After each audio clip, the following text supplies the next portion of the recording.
A man stands before a firing squad in 1851, watching his country slide into dictatorship. He could have stayed silent, kept his wealth and status, lived comfortably until a peaceful death. Instead, Victor Hugo chose exile, poverty, and 19 years on a windswept island, where he would write the novels that changed literature forever. This is the story of how a poet became a revolutionary, and how one writer's defiance created books that still shake the world. February 26, 1802, Napoleon Bonaparte rules France with an iron fist, reshaping Europe through conquest and blood. In the garrison town of Besançon, eastern France, a child enters the world during one of history's most turbulent periods. His father, Joseph Leopold Sigisbert Hugo, is a general in Napoleon's army, a man of ambition who will rise to count and governor.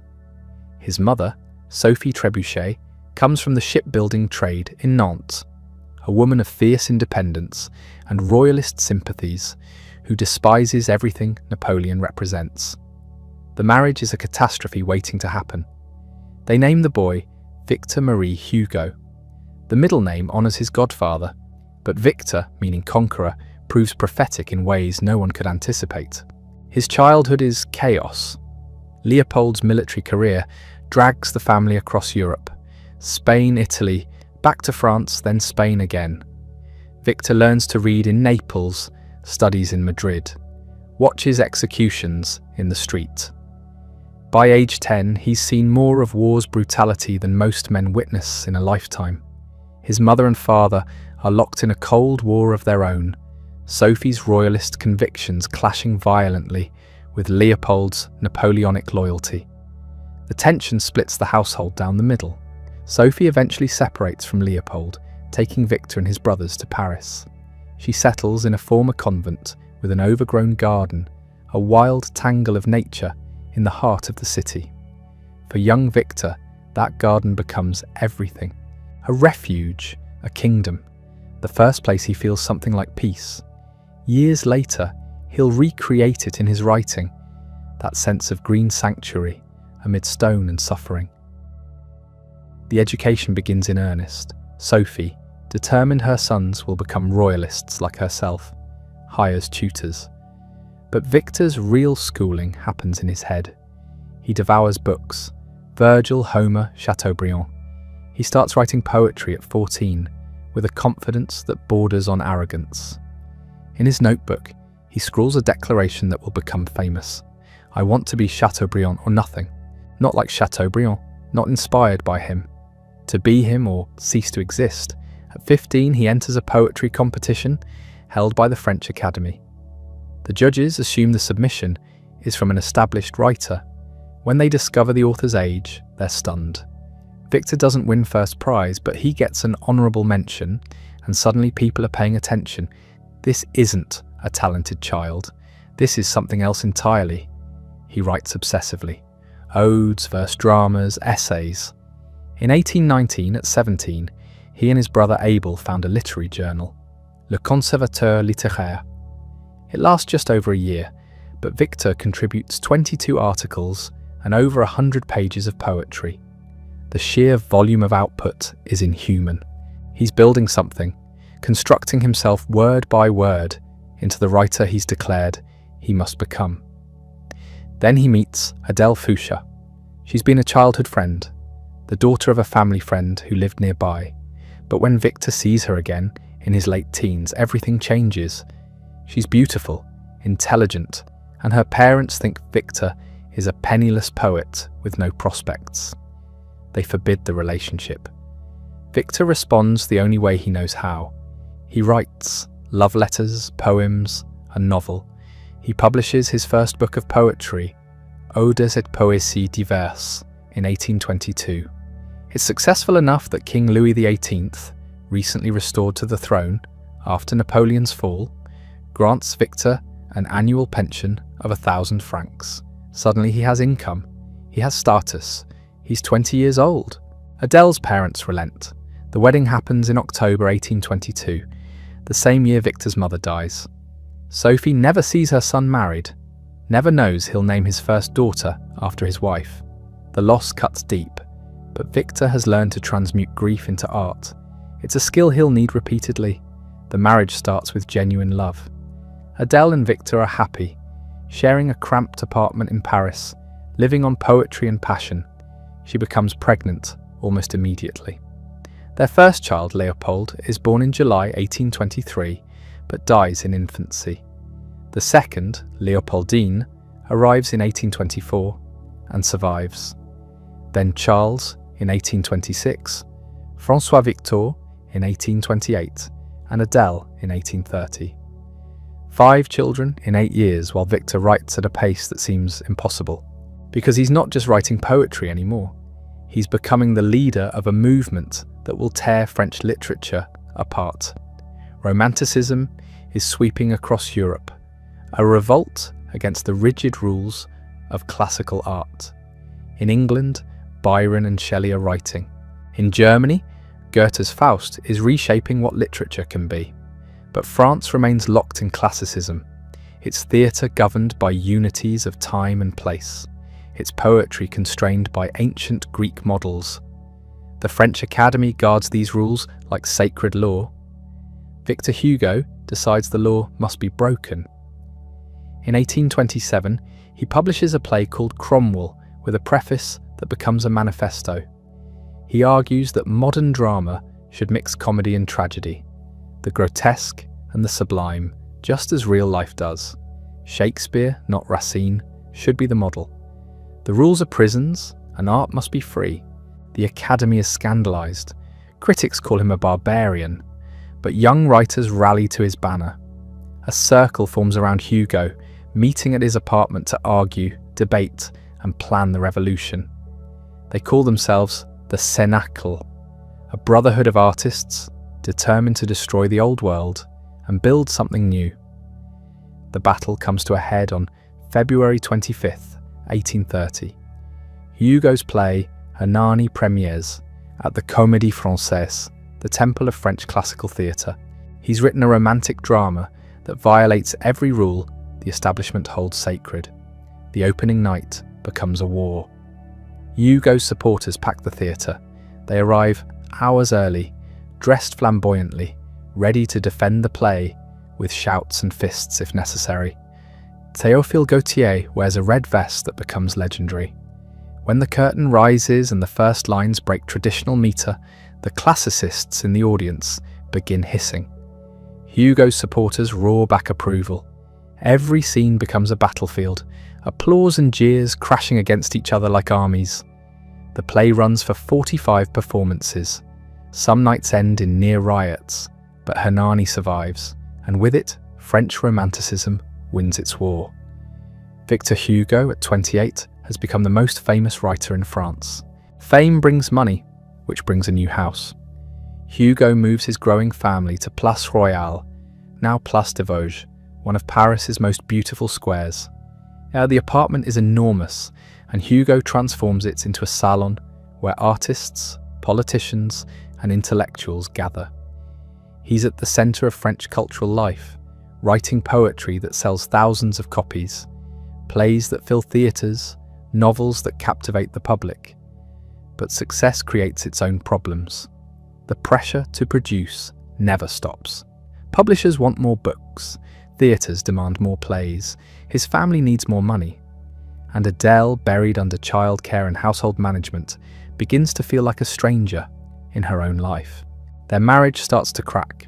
The passion fades into routine into resentment. Adele feels neglected, invisible.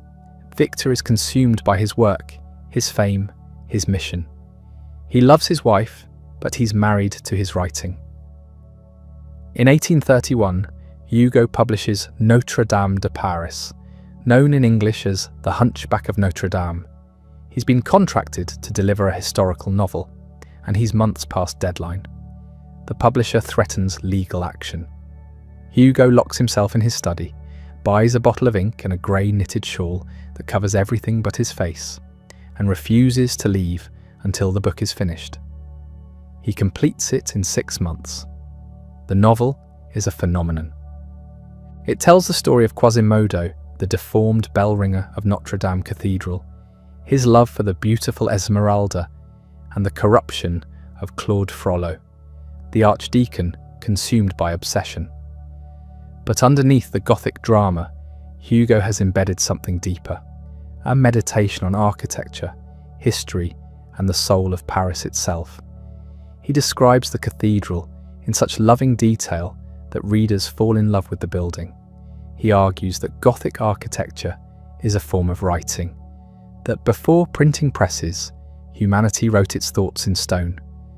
The book makes Notre Dame famous. Tourists flood the cathedral. The French government, which has been allowing the medieval structure to decay, suddenly realizes it's a national treasure worth preserving. A restoration begins that will last decades. Victor Hugo has saved a building through the power of fiction. But at home, the walls are closing in. Adele grows distant. The children sense the tension. And Victor, desperate for connection, makes a choice that will haunt him. In 1833, at a dinner party, he meets an actress named Juliette Drouet. She's beautiful, talented, and buried in debt from a series of disastrous relationships.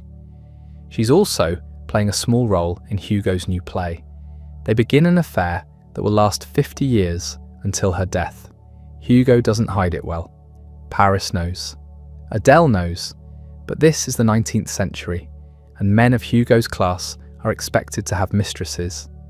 What's unusual is that Hugo falls genuinely in love. Juliette becomes his muse, his secretary, his companion. She copies his manuscripts, manages his correspondence, and saves every letter he writes her. Thousands of them, a complete record of their relationship. Adele, devastated, begins her own affair with one of Hugo's closest friends, the critic Sainte-Beuve.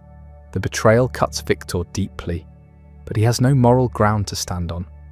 The marriage becomes a shell, maintained for appearances and the children's sake. They stay together but live separate lives under the same roof. Through all this chaos, Hugo keeps writing. Plays, poems, novels. In 1838, he publishes Ruy Blas, another theatrical triumph. He's elected to the French Academy in 1841 after multiple rejections, finally receiving the official recognition he's craved. He's made a peer of France by King Louis Philippe in 1845, entering politics for the first time. Everything seems perfect. Fame, wealth, political power, a mistress who adores him, a wife who manages his household, 5 healthy children. Victor Hugo has conquered Paris. Then September 4th, 1843 arrives, and his world collapses. His daughter Leopoldine, 19 years old and recently married, drowns in the Seine. She's boating with her husband Charles when their vessel capsizes. Charles tries to save her, but her heavy skirts drag her under. He dives after her again and again until he drowns too. Both bodies are recovered the next day. Victor is travelling when it happens. He learns about his daughter's death by reading a newspaper in a cafe. The article is matter-of-fact, listing the victims' names. He reads his daughter's name among the dead. The grief destroys him. For years he can barely write.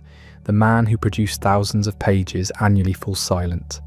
He fills notebooks with fragments, attempts at poems that go nowhere, sketches of his daughter's face. On every anniversary of her death, he writes a poem. They're raw, brutal in their honesty, a father's howl at an indifferent universe. But the silence can't last forever. In 1848, revolution erupts across Europe. In France, King Louis Philippe abdicates. The Second Republic is declared. And Victor Hugo, emerging from his grief, steps onto a stage far more dangerous than any theatre. The barricades go up in February 1848, and this time, Hugo doesn't watch from a window. He's in the streets, witnessing the monarchy collapse in 3 days of chaos. Workers, students, and bourgeois liberals unite against Louis Philippe's increasingly corrupt regime. The king flees to England, disguised as Mr. Smith. France becomes a republic again. Hugo throws himself into politics with the same intensity he once reserved for poetry. He's elected to the National Assembly representing Paris. His speeches are magnificent, theatrical performances that pack the chamber. He argues for free education, universal suffrage, the abolition of poverty itself. He believes the Republic can be perfected through reason and goodwill. But the Second Republic is born into crisis. The economy is collapsing. Unemployment is rampant. The government closes the national workshops that provided jobs for thousands of workers. In June, Paris explodes again. This time, it's not a unified revolution, but a class war. Workers build barricades in the eastern neighbourhoods. The Assembly sends in the army. Hugo walks through the carnage, bodies in the streets, summary executions, thousands arrested and deported to Algeria without trial. The brutality shocks him. This isn't the glorious revolution he imagined. It's slaughter, and the Republic he supports is doing the killing. His faith in gradual reform begins to crack. Then comes Louis-Napoleon Bonaparte, nephew of the great emperor.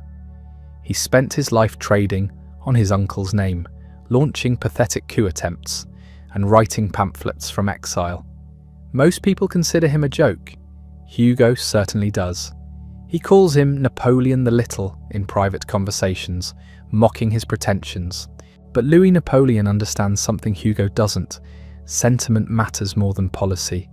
He campaigns on nostalgia for imperial glory, on promises to restore French greatness. He wins the presidential election in December 1848 by a landslide. Hugo is stunned. How could France choose this mediocrity?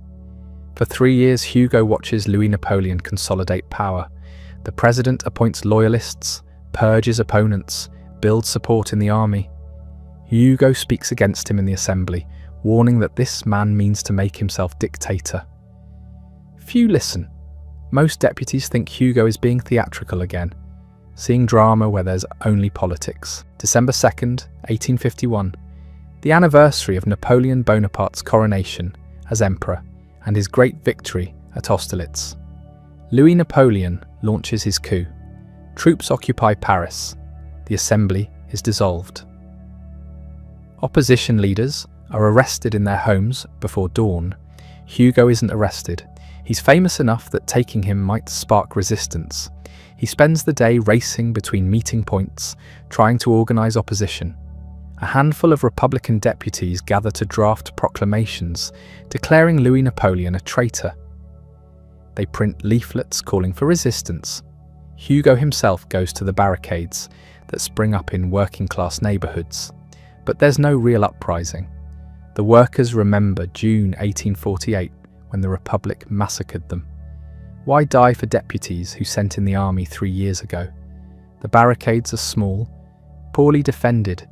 The army crushes them in 2 days. Hugo watches soldiers shoot an unarmed protester in the street. The man's last words, "Long live the Republic." The next day, Hugo's friends tell him he's on the arrest list. Leave now or face prison, possibly execution. Juliet has already fled, disguised as a worker's wife. Hugo's sons are in hiding. He has hours at most. On December 11th, 1851, using a false passport under the name Lanvin, Victor Hugo crosses the border into Belgium. He's 50 years old. He believes he'll return in weeks, maybe months, once Louis Napoleon's coup collapses. He'll be in exile for 19 years. Brussels receives him as a hero. Other French exiles gather around him. They write manifestos, plan resistance, convince themselves the French people will rise up any day now. They don't. In January 1852, Louis Napoleon stages a plebiscite, asking France to approve his seizure of power. Nearly 8 million vote yes, 600,000 vote no. France wants order, stability, glory. It doesn't want Hugo's republic. The Belgian government, nervous about antagonizing France, asks Hugo to please stop making incendiary speeches. He refuses. In 1852, Belgium expels him. He moves to Jersey, a British island in the Channel. Then Jersey expels him for attacking Queen Victoria's friendship with Napoleon III, as Louis Napoleon now calls himself after declaring the Second Empire. In 1855, Hugo moves to Guernsey, a smaller, more remote island where the British authorities leave him alone. Guernsey becomes his fortress. He buys Hauteville House with royalties from his books, still selling well despite his exile. He transforms the building into a Gothic fantasy, designing every room himself. Dark wood, carved furniture, medieval tapestries. His study is a glass box on the roof, where he writes standing at a desk, looking out at the sea and France beyond. The exile changes him. The man who loves salons and theatres now lives in isolation. His family joins him, but the house is tense. Adele still hasn't forgiven him. His sons are restless, bitter about their exile. His daughter Adele, named for her mother, is descending into mental illness that will eventually require institutionalization.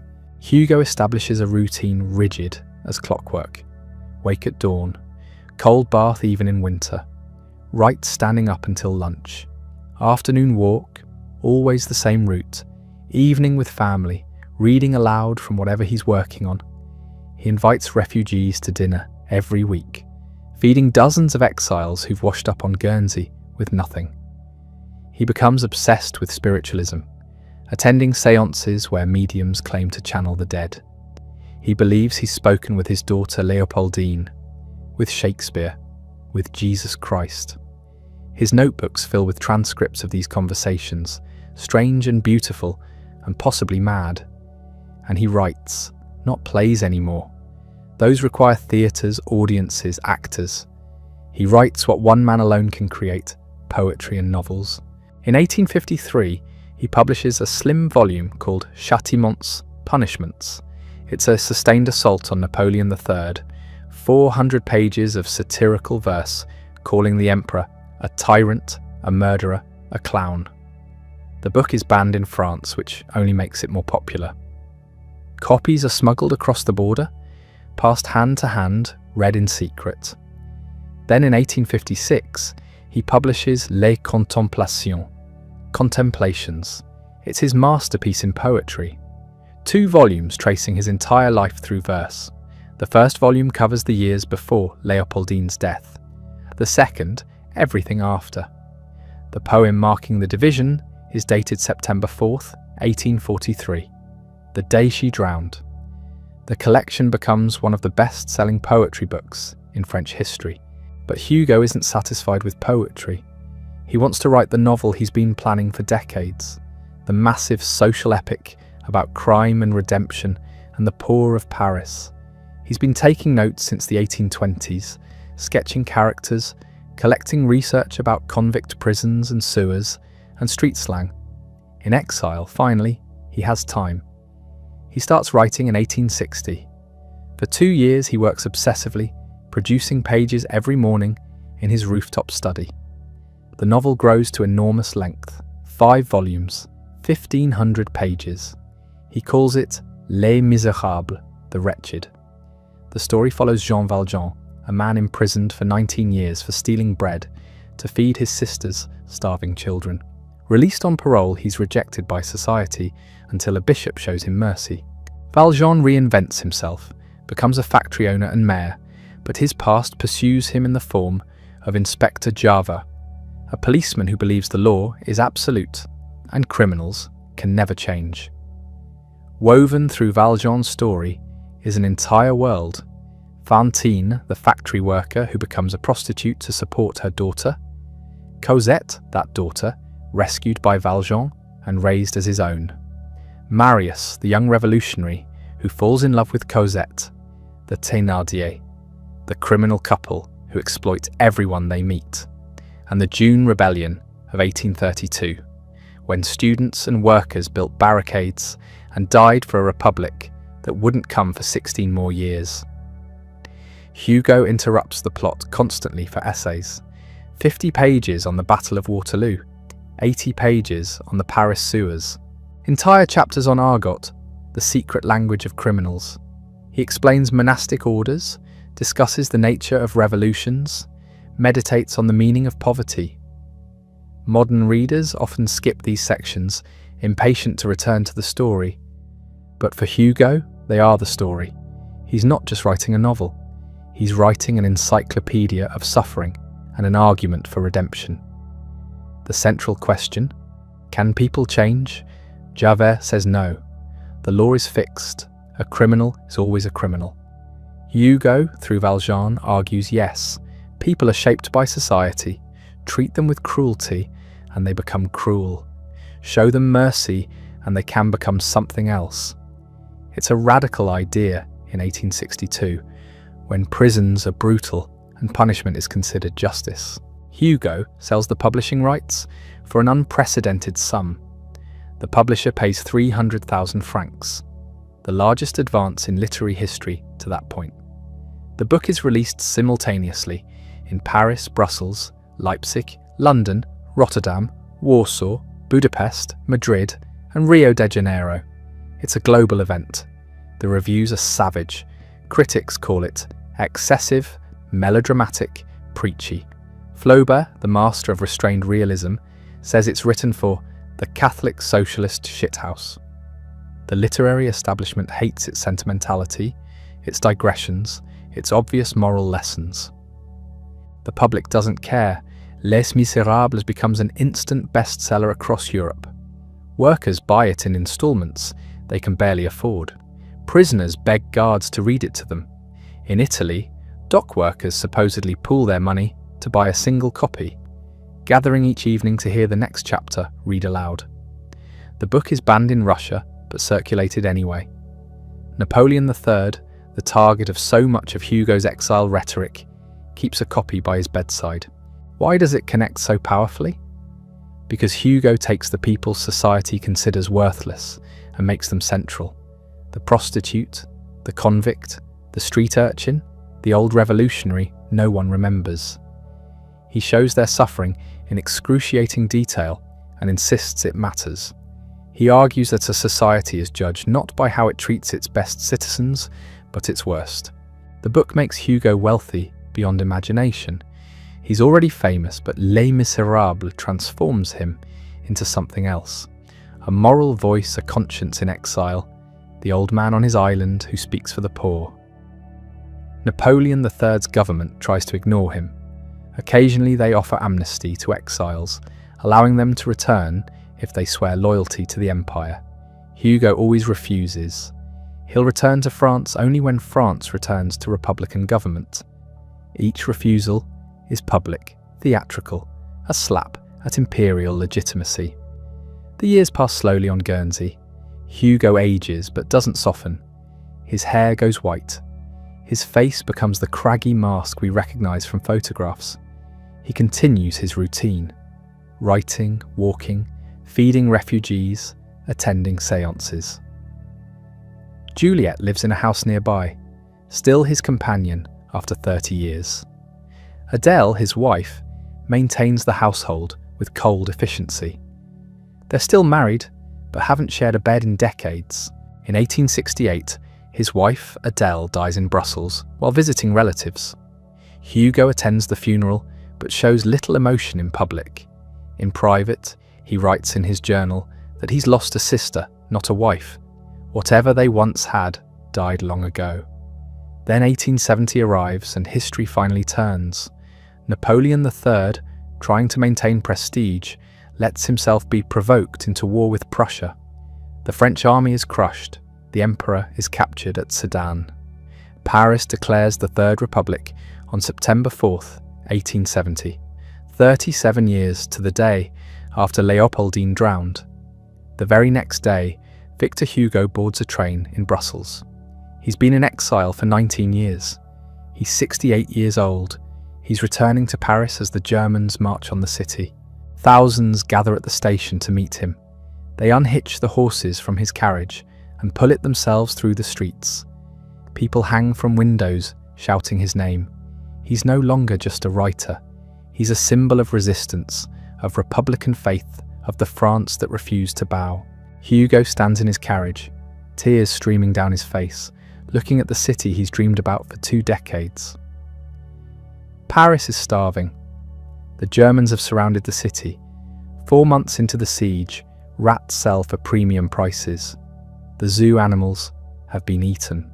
Elephants from the Jardin des Plantes end up on restaurant menus as exotic meat. People boil leather shoes for broth.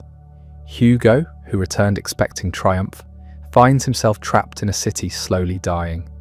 He rents an apartment on the Rue de Clichy and immediately begins working. Not writing poetry or novels, writing propaganda.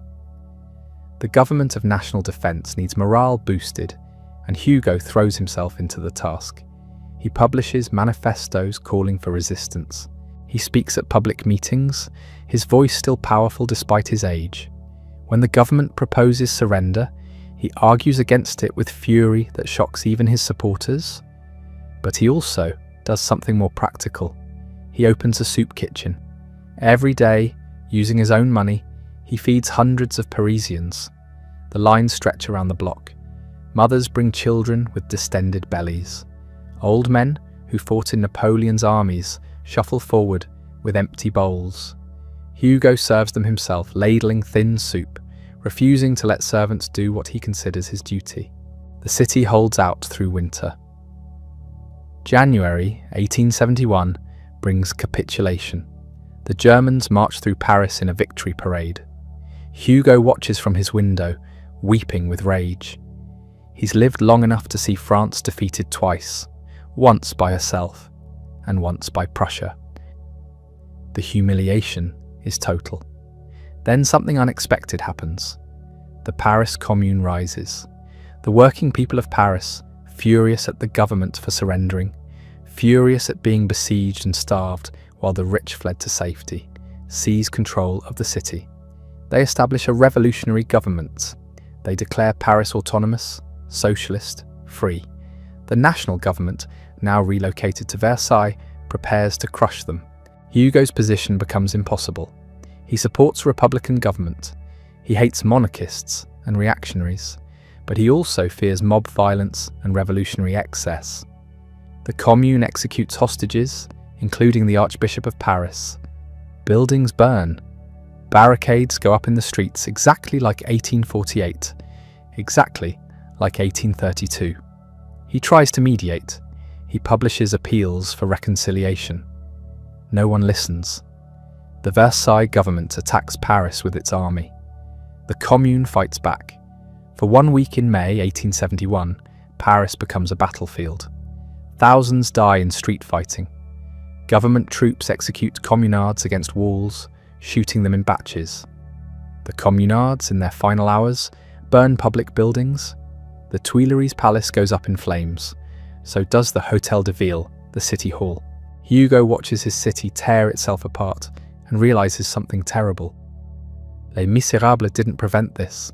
His decades of writing about justice and mercy changed nothing. The barricades he described with such romantic fervour in his novel became real again, and real people died on them, and the government slaughtered them anyway. 20,000 Parisians are killed in the suppression of the Commune.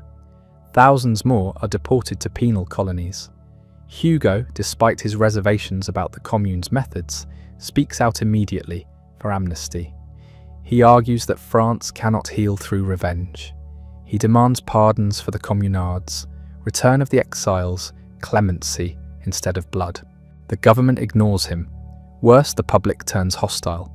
Parisians, traumatized and exhausted, want order. They see Hugo's calls for amnesty as sympathy for murderers and arsonists. His popularity, so overwhelming when he returned, evaporates almost overnight. In July 1871, he's elected to the National Assembly. He travels to Bordeaux, where the Assembly's meeting temporarily. He gives one speech calling for amnesty and reconciliation. The right-wing deputies shout him down. They call him a communist, a traitor, an old fool. He walks out of the chamber and resigns his seat the next day. He's done with electoral politics.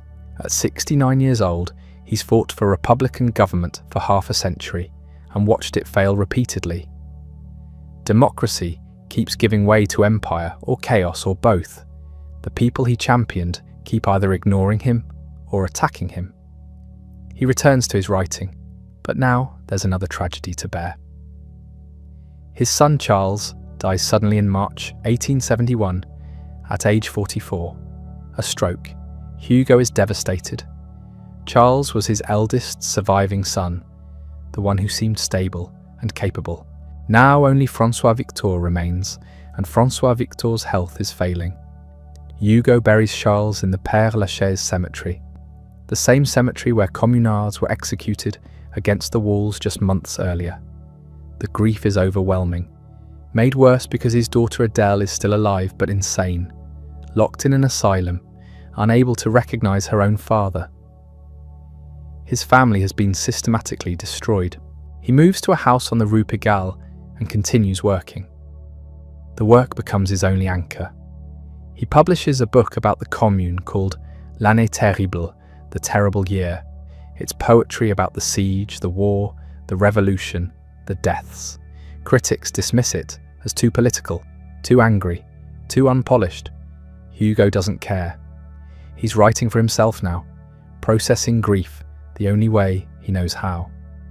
François Victor dies in December 1873. Another stroke. Hugo has now outlived his wife, 3 of his 4 children, and most of his generation. He's 71 years old.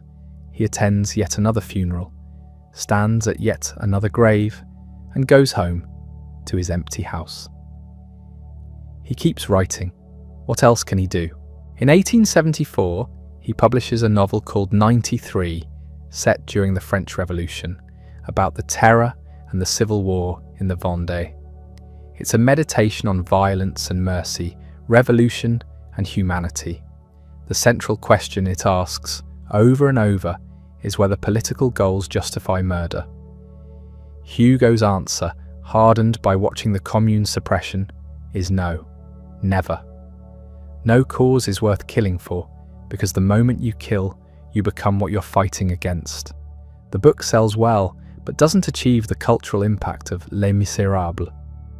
Times have changed. Readers want escape, not moral lectures about revolutions. Hugo is becoming a relic, a survivor from another era whose certainties seem increasingly out of place. But something strange begins happening in the late 1870s. As he ages, as his body weakens, as he becomes visibly mortal, public affection returns. People start to see him not as a political figure, but as a monument, a living connection to France's history. He knew Napoleon. He lived through every revolution. He embodies the entire turbulent century.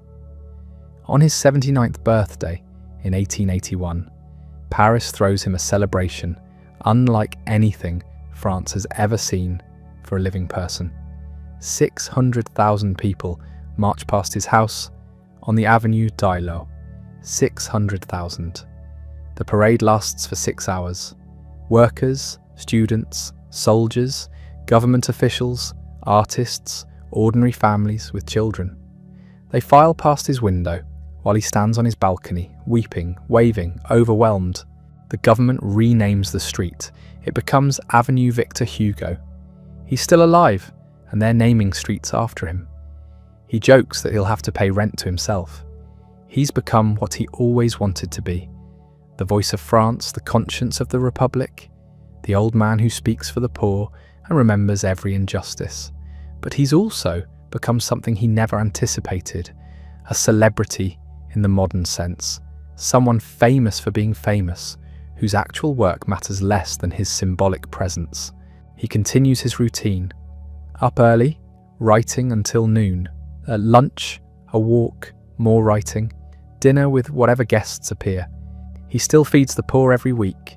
He still attends spiritualist seances, still believes he's communicating with Leopoldine. He still takes young mistresses, his sexual appetite undimmed even in his 80s. Juliette Drouet, now elderly herself, still lives nearby, still receives him regularly, still maintains the fiction that she's his only love. In 1883, Juliette dies. She's 77. They've been together for 50 years. Hugo is 81 and loses the one person who loved him without reservation or complication. He writes in his journal that he's lost his wing. He attends her funeral, barely able to stand, supported by friends. He's the last one left. Everyone from his youth is dead. Everyone from his middle age is dead. Most people from his old age are dead. He's outlived his generation, his children, his lovers, his enemies, his friends. He walks through Paris and sees buildings he remembers being built, streets he remembers being cobbled, monuments he remembers being dedicated. He's a ghost in his own city. His health deteriorates rapidly after Juliet's death. He catches pneumonia in early 1885. He recovers partially, but remains weak. His mind stays sharp, but his body is failing. He knows it. Everyone knows it. On May 15th, 1885, he suffers a stroke. He's bedridden, struggling to breathe. Doctors are summoned. The government sends officials to check on him. Newspapers print daily updates on his condition. The entire country holds its breath. For a week he lingers, sometimes conscious, sometimes not. His grandchildren sit by his bed. Friends visit. Priests offer last rites, which he refuses. He's never returned to the church despite decades of pressure. He believes in God, he insists, but not in priests or dogma or organized religion. On May 22nd, 1885, at 1:27 in the afternoon, Victor Hugo dies. He's 83 years old. He's been famous for 65 years. He's published across 7 decades. He's outlived 4 governments and witnessed 2 revolutions and 3 wars.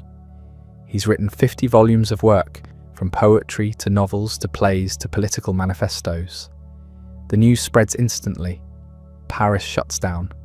Theatres close. Newspapers print special editions with black borders. The government immediately declares a state funeral, something normally reserved for heads of state and military heroes. Hugo will receive the highest honour France can bestow. His will specifies he wants a pauper's funeral. He wants to be buried in a simple coffin, transported in a hearse for the poor. The government decides to honour this literally, but turn it into spectacle. They commission a massive pauper's hearse, ornate and enormous, pulled by 16 black horses. The coffin will be simple as he requested, but the ceremony will be anything but. The body lies in state under the Arc de Triomphe, draped in black crepe. For 2 days and 2 nights, people file past. Estimates suggest 2 million people come to pay respects. Some wait 10 hours in line. They come from across France and beyond. Workers in their rough clothes stand next to government ministers in formal dress. Everyone equal before the coffin of the man who insisted they were equal in dignity. The funeral procession on June 1st, 1885, becomes the largest in French history. Every segment of society participates. Workers' unions march with their banners. Student groups carry wreaths. Military bands play dirges. The procession stretches for miles, taking 6 hours to move from the Arc de Triomphe to the Panthéon, where Hugo will be buried among France's greatest figures. Anarchists throw flowers. Socialists sing the Marseillaise. Republicans weep openly. Even monarchists attend, recognizing that whatever their disagreements, Hugo mattered. He meant something. His death marks the end of an era in a way that feels tangible, undeniable. They place his coffin in the Pantheon's crypt next to Voltaire and Rousseau, the 3 great voices of France's conscience lined up in death as they were in spirit. The inscription is simple: Victor Hugo. No titles, no honours, just the name. It's enough. Everyone knows who he was and what he represented. The orphan who became a viscount, the royalist who became a republican, the wealthy man who fed the poor, the exile who refused to compromise, the father who lost everything, the writer who never stopped working. The death of Hugo unleashed something unexpected across Europe. Writers who'd spent decades dismissed as radicals or romantics suddenly found themselves being read differently. His funeral wasn't just mourning one man, it was recognizing that literature could be a form of power equal to any government or army. Within weeks, publishers across France reported surging sales of Hugo's complete works. But more surprising was what happened beyond France's borders. In Russia, Dostoevsky had died 4 years earlier, but his work was experiencing a renaissance partly inspired by Hugo's example. Tolstoy, still alive and writing, publicly declared Hugo one of the few writers who understood that art must serve humanity's moral progress. In England, Thomas Hardy attended a memorial service in London and later wrote that Hugo proved a novelist could be a philosopher without sacrificing story. Even in America, where Hugo had never visited, newspapers devoted front pages to his death. Mark Twain published a tribute calling him the conscience of the 19th century. This wasn't celebrity mourning. Something deeper was happening. The idea that a writer could matter this much, could shape how millions of people understood justice and compassion and human dignity, was being validated on a scale never seen before. The novel as a form was being elevated from entertainment to essential cultural force. Within the pantheon itself, Hugo's presence changed the building's meaning. It had been built as a church secularized during the Revolution, turned back into a church under Napoleon, secularized again under the Republic. His burial there felt permanent in a way previous interments hadn't. The crypt became a pilgrimage site. People visited not to pray, but to pay respects to ideas, liberty, equality, the power of words to change the world. But Hugo's real legacy wasn't in marble crypts or state ceremonies. It was in what happened next in literature itself. The generation of writers who came after Hugo had grown up reading his work. They'd absorbed his techniques, his ambitions, his belief that novels could do more than tell stories. They could diagnose society's failures and imagine alternatives. Look at what emerged in the decades following his death. Émile Zola launched naturalism, applying scientific observation to fiction, documenting how poverty and environment shaped human lives. His 20-novel Rougon-Macquart cycle was consciously modelled on Hugo's ambition to capture an entire society in fiction. Anatole France won the Nobel Prize writing novels that combined Hugo's social conscience with sharper irony. Romain Rolland created Jean-Christophe, a 10-volume novel tracking one man's life across decades, echoing Les Misérables' scope. Even writers who rejected Hugo's romanticism couldn't escape his shadow. The symbolists who wanted pure poetry, art divorced from politics, were reacting against Hugo. But reaction is still influence. You can't define yourself against something irrelevant. The global spread was even more striking. In Latin America, Hugo became a secular saint. Simón Bolívar had met him during the Wars of Independence, and Hugo had written passionately, supporting Latin American liberation. A century later, writers from Buenos Aires to Mexico City claimed him as inspiration. Gabriel Garcia Marquez later said that reading Hugo as a teenager showed him that novels could contain everything: love, politics, history, philosophy, adventure, all woven together without apology. In Asia, Hugo arrived through translation and created literary earthquakes. Japanese intellectuals discovering Les Misérables in the 1880s found a model for how to critique their own society's rapid modernization and treatment of the poor. Chinese reformers used Hugo's arguments about justice and human rights to challenge imperial authority. Victor Hugo's societies formed in cities across Asia, reading groups that were half literary appreciation and half political organizing. The musical adaptation of Les Misérables in 1980, a century after Hugo's death, proved the work's immortality. It became the longest-running musical in history, seen by over 130 million people in 44 countries. The songs were translated into 22 languages. Revolutionary students in Tiananmen Square in 1989 sang "Do You Hear the People Sing" as an anthem. The same song was sung during the Arab Spring in 2011, during Hong Kong protests in 2014, during resistance movements across the world. This is what Hugo had wanted. Not statues or academic analysis, but living connection with ordinary people facing injustice. His influence on later revolutionary movements is impossible to quantify, but undeniable. Lenin had read Hugo, so had Gandhi. Martin Luther King Jr. cited Les Miserables as formative in developing his understanding of civil disobedience and redemption. The book appeared on reading lists for everyone from anarchists to Christian reformers, each finding different ammunition for their causes in its pages. But the literary techniques mattered as much as the politics. Hugo pioneered things we now take for granted. The idea that a novel could pause its plot for chapters of historical analysis or philosophical digression. The use of parallel storylines that converge dramatically. The creation of characters who embody ideas without becoming mere symbols. The mixing of high tragedy and low comedy, sometimes in the same scene. Modern fantasy literature owes him an enormous debt rarely acknowledged. Tolkien's hobbits living in the Shire, comfortable and provincial, then thrust into epic struggles between good and evil. That's the structure Hugo used. The orphan discovering hidden nobility, the fallen man seeking redemption, the small act of mercy that changes everything. These became fantasy tropes because Hugo made them work in realistic settings first. Crime fiction, similarly, carries his DNA.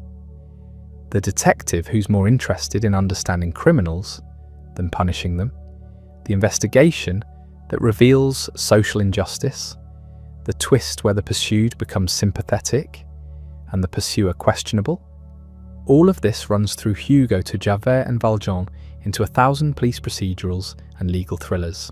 Even the concept of the blockbuster, the book everyone must read, the cultural event that transcends literature to become shared experience, Hugo established that.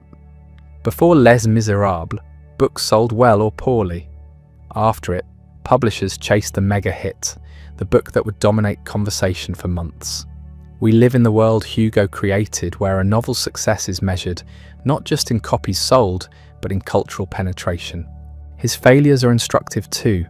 The tendencies that made critics roll their eyes, the melodrama, the speeches, the coincidences, these became warnings for later writers. Show, don't tell. Trust your reader. Less is more. These mantras of modern writing workshops are partly reactions against Hugo's excesses. He taught by negative example what not to do, which is still teaching. The personal life, messy and complicated, also became template. The great writer with conventional public image and unconventional private reality. The family tragedies transforming into art. The exile using distance to see his country more clearly. The older artist refusing to rest on past achievements, always starting new projects, risking failure. This model of the writer's life, ambitious and tragic and productive until the end, that's Hugo's pattern repeated in 1,000 biographies since. His relationship with Juliette Drouet, 50 years of devotion despite never marrying, created a romantic template copied and analysed endlessly. The muse who's also partner, collaborator, first reader, protector. Their correspondence, thousands of letters, became a study in how creative partnerships function. She edited his work, managed his household during exile, copied manuscripts, offered criticism he'd accept from no one else. When she died 2 years before him, something broke in Hugo that never repaired. His final works have a darkness absent earlier, an acknowledgement that redemption has limits, that some losses can't be transformed into art or politics or meaning. The Hunchback of Notre Dame ended with Quasimodo dying on Esmeralda's grave, their skeletons intertwined. Hugo's last poems circle back to that image obsessively. Love and death intertwined, inseparable, the final truth after all the politics and philosophy. His relationship with his children's deaths never resolved. He wrote their names in his diary every day for 40 years after Leopoldine drowned. Every single day. The grief didn't fade or transform into acceptance. It remained, a wound he wouldn't let heal, because healing felt like forgetting. This refusal to move on, to find closure, is very modern. We understand now that some griefs don't resolve, they just become part of who you are. The posthumous publication of his final works revealed dimensions admirers hadn't suspected. Poems written in his 80s, exploring doubt, questioning God, confronting mortality without easy answers. A play left unfinished deliberately, as if completion would be dishonest. Notes for novels he'd never write. Ideas that would have taken him into psychological territory he'd avoided earlier. An old man still restless, still unsatisfied, still believing the next work might finally say what needed saying. His instructions for his literary estate were characteristically generous and controlling. Everything was to be published eventually, but slowly, parcelled out over decades. He wanted to remain present in French culture long after death, a steady stream of new Hugo works appearing like messages from beyond. It worked. Publishers released his complete works in waves through the early 20th century, each volume an event. The house on Place des Vosges where he'd lived became a museum within a year of his death. People walked through rooms where Les Misérables was written, seeing furniture he'd designed, reading letters framed on walls. It's still there, still visited, a shrine to the writer as secular saint. His house in Guernsey similarly became pilgrimage site, the exile's fortress now tourist destination. But the real museums were libraries. Every major library in France acquired complete Hugo collections. Schools made his work mandatory reading. The Third Republic, establishing universal public education in the 1880s, put Hugo at the centre of the curriculum. French children learned to read using his poems. They studied Les Misérables in grammar school, Notre Dame in secondary school. He became France's national pedagogy. This canonization had costs. The radical edge got sanded down in classroom versions. Teachers emphasized patriotism and moral uplift while skipping the attacks on capitalism and organized religion. Hugo, the safe classic, replaced Hugo, the dangerous revolutionary. By the 1920s, avant-garde writers were rejecting him as establishment, old-fashioned, the past they needed to destroy to create something new. The surrealists, particularly, despised him. They saw his work as everything wrong with 19th century literature.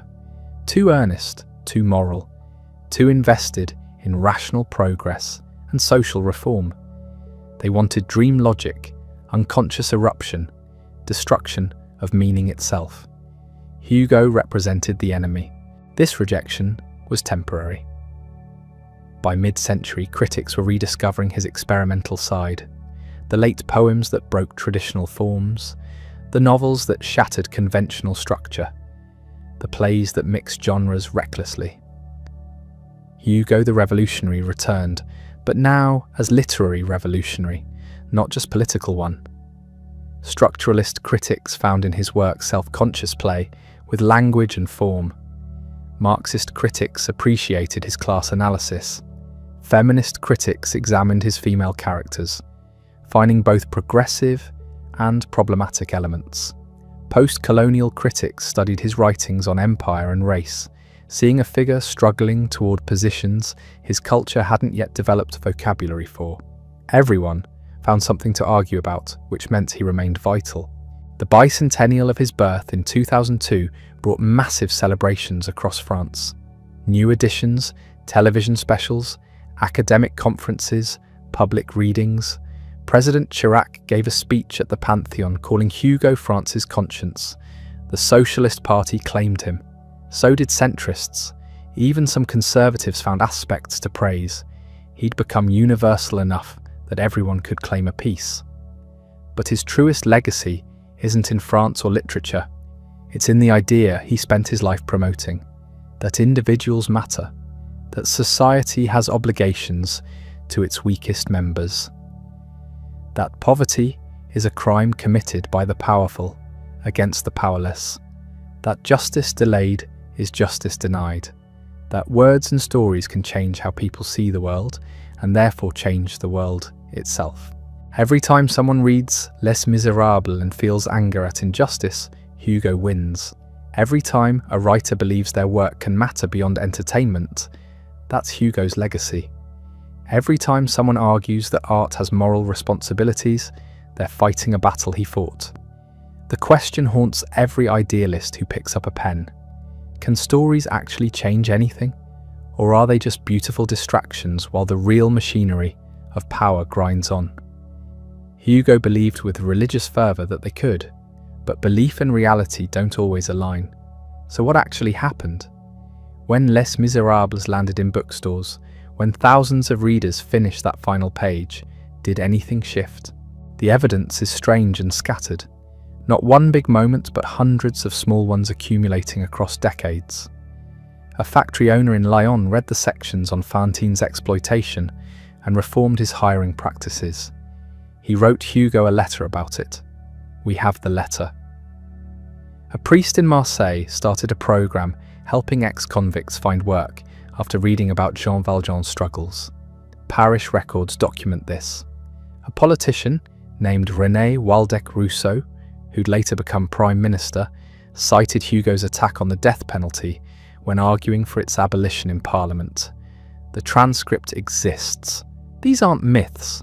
They're documented cases of one person reading words and choosing differently afterward.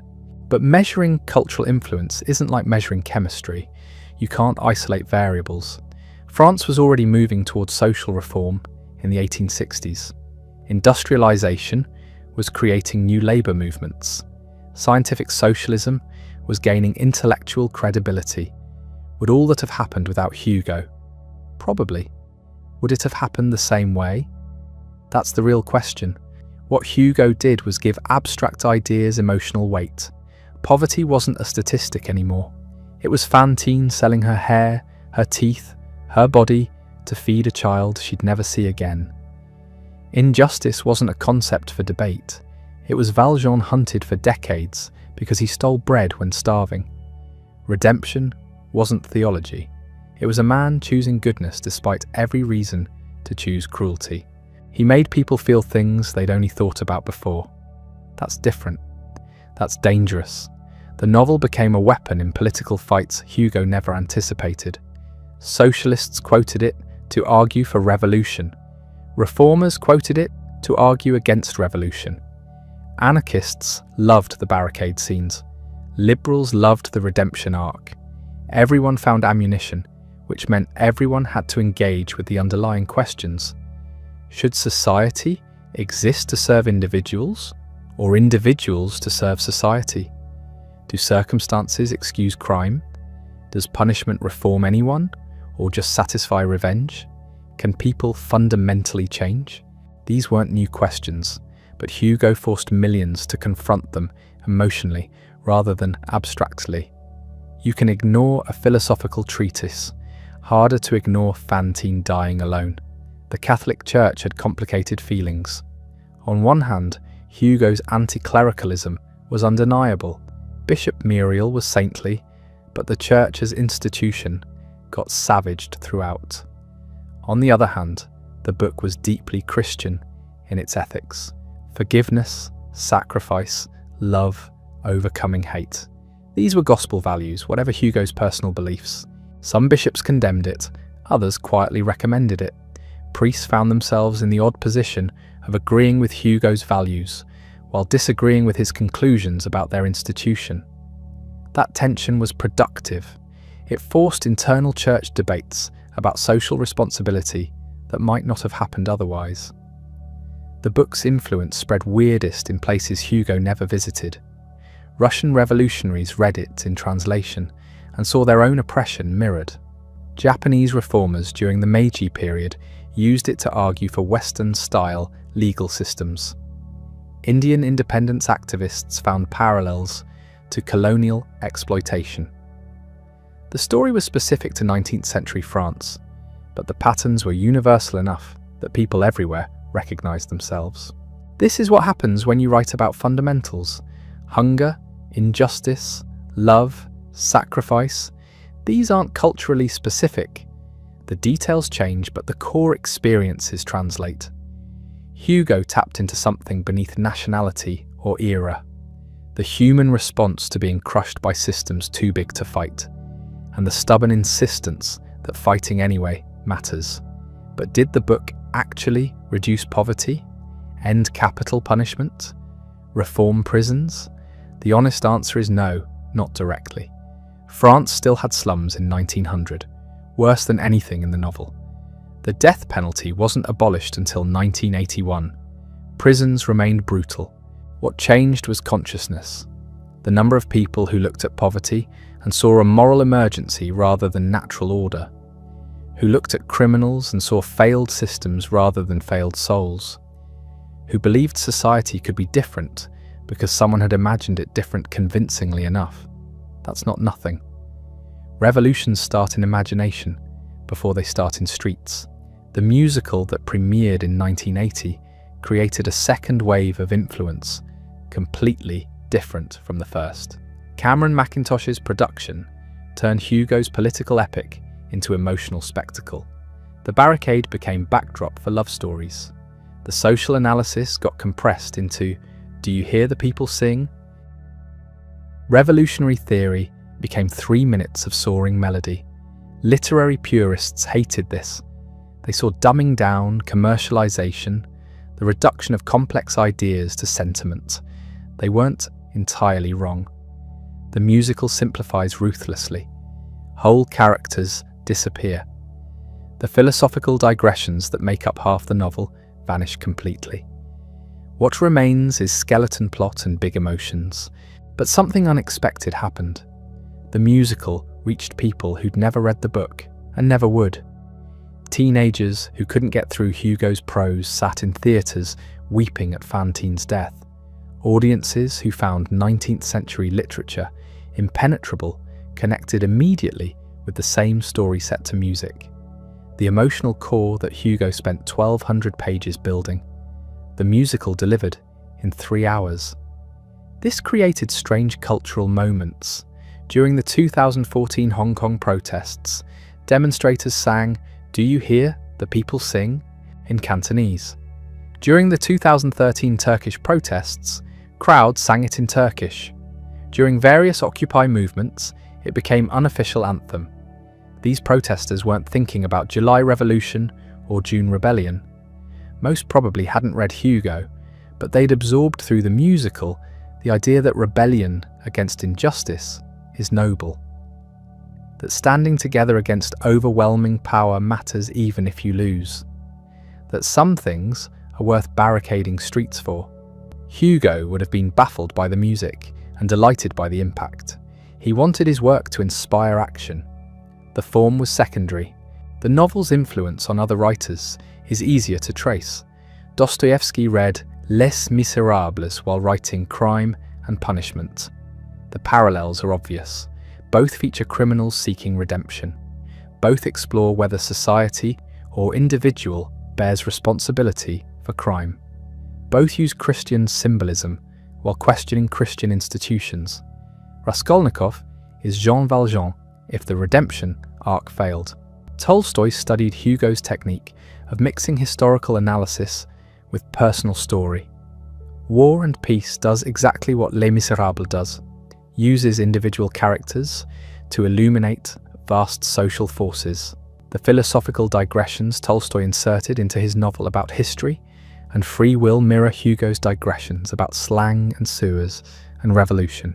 Dickens and Hugo influenced each other across the channel. Both were preoccupied with urban poverty and social reform. Both mixed melodrama with social criticism. Both believed novels could be moral instruction without being boring. The main difference was temperament. Dickens was fundamentally hopeful about institutions. Reform the system and people flourish. Hugo was anarchist at heart. Systems themselves were suspect. Only individuals choosing goodness could save anything. 20th century writers had more ambivalent relationships with Hugo. His sentimentality embarrassed modernists who valued irony and emotional restraint. His faith in progress seemed naive after 2 world wars. His lengthy digressions violated every principle of tight economical prose. Yet his influence persisted in unexpected places. Toni Morrison's Beloved does what Les Miserables does, takes historical trauma and makes it intimate. The Haunting of 124 operates like Hugo's sewers, a physical manifestation of buried history forcing its way up. Morrison's refusal to simplify or resolve echoes Hugo's refusal to offer easy answers about revolution and violence. Salman Rushdie's Midnight's Children uses Hugo's technique of individual lives embodying national history. Salim Sinai, born at the exact moment of Indian independence, functions like Hugo's characters, embodying specific aspects of French society. The personal and political completely intertwined. Even writers who rejected Hugo's style absorbed his ambition. The idea that a novel could be comprehensive, could include everything: history, philosophy, social criticism, romance, adventure, comedy, tragedy. That fiction's job was to capture the totality of human experience, not just one refined slice. Maximalism as aesthetic choice traces directly to Hugo, the confidence that more is more. That digression enriches rather than distracts. That readers can handle complexity and density if the underlying story compels them forward. Every 700-page contemporary novel owes something to Les Miserables, proving readers would stick with such a thing. But influence isn't always positive. Hugo's sentimentality enabled bad writing for generations. His tendency toward melodrama gave ammunition to critics who dismissed socially conscious literature as propaganda.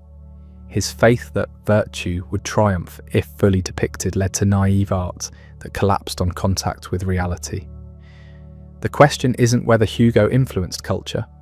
Obviously, he did. The question is whether that influence made things better, whether the world is improved by having Les Miserables in it. Impossible to prove definitively, but consider this. Every person who read the novel and felt their heart break for Fantine, every reader who finished and thought maybe people deserve second chances, every teenager who encountered Jean Valjean and realized goodness requires choosing it repeatedly, not just once. Every activist who found courage in the barricade scenes, even knowing those students lost. Those are real effects, in real minds. They accumulate. Culture shifts not through single catalytic moments, but through thousands of individual changes in perception and priority. Hugo gave people a story to carry, a framework for understanding their own experiences of injustice, a vocabulary for talking about poverty as moral failure of society rather than moral failure of poor people, a narrative proving that redemption is possible, that systems can be resisted, that individuals matter even when crushed by history. These ideas existed before Hugo, but he gave them form that could lodge in memory and shape behaviour. That's not small. That's what art does when it works. It doesn't change the world directly. It changes people who then change the world incrementally. The French Third Republic, established after Napoleon III's fall, embraced Hugo's vision of secular democratic republicanism. The separation of church and state he'd advocated became law. Universal education he'd demanded became reality. The social safety nets he imagined began materializing, not because politicians read Les Miserables and reformed, though some did, but because the culture had shifted enough that these ideas seemed obvious rather than radical. Hugo helped create the conditions for that shift. He wasn't alone. Zola contributed, so did dozens of other writers and activists and politicians whose names are forgotten. Social change is collective, but Hugo's voice was loudest and reached furthest. By the time of his death, the changes he'd advocated his entire life were becoming normal. Not completed, not perfected, but directionally correct.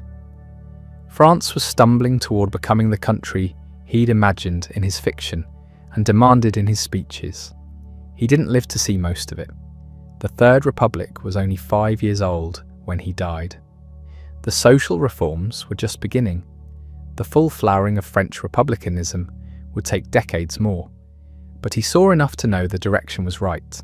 In his final years, he received visitors at his house on Avenue des Lau, politicians seeking advice, writers seeking blessing, ordinary people seeking to meet the man whose books had meant something to them. He received them all with the same courtly dignity, still vain, still convinced of his own importance, but also genuinely interested in their stories. One visitor asked what he wanted his legacy to be. Hugo supposedly said he wanted to be remembered as someone who'd fought for the oppressed, not as a writer, as a fighter. The writing was just the weapon. That's probably apocryphal, but it captures something true about how he saw himself. Artist second, activist first. The novels were beautiful because they had to be beautiful to work, but their purpose was never beauty. Their purpose was change. The funeral was theatre on a scale Paris had never seen, not for a king, for a writer. May 22nd, 1885. Victor Hugo had died at 83 after a brief illness. The government immediately declared a national day of mourning and began planning something unprecedented. They would give him a state funeral, the highest honour France could bestow, but Hugo had left instructions in his will. He wanted a pauper's funeral, a simple coffin, no ceremony, buried in the cemetery for the poor. It was his final gesture of solidarity with the miserable ones he'd spent his life defending. The government had a problem. They couldn't ignore his wishes entirely, but they also couldn't let the greatest writer in French history be buried like a pauper. The compromise was typically French, elaborate and simple. I see. They would honour the spirit of his request, while creating spectacle anyway. His body lay in state beneath the Arc de Triomphe, draped in black crepe. But the coffin was indeed a pauper's coffin. Simple wood, exactly as he'd requested. The juxtaposition was deliberate. The humble coffin under the monument to military glory. The writer who'd spent decades attacking war, honoured at the shrine to French martial pride. It worked because it was contradictory. 2 million people filed past to pay respects, half the population of Paris. The line stretched for miles. Workers stood alongside aristocrats. The poor he'd written about mourning alongside the literary establishment he'd dominated. Children were lifted up to see. Women wept openly. Men removed their hats and stood in silence. For 3 days, Paris was a city of mourners. The funeral procession itself was 12 hours long. Every literary society, every political club, every workers' organisation sent delegations. School children marched in formation. Veterans of 1848 walked alongside veterans of the Commune. Old revolutionaries whose causes had failed, but who recognised Hugo as one of their own. Foreign delegations came from across Europe and beyond. Italy sent representatives. So did Spain, Belgium, England.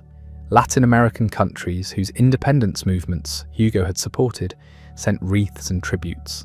It wasn't just France mourning, it was everyone who'd read his books and felt less alone. The procession moved through Paris at walking pace. Crowds lined every street.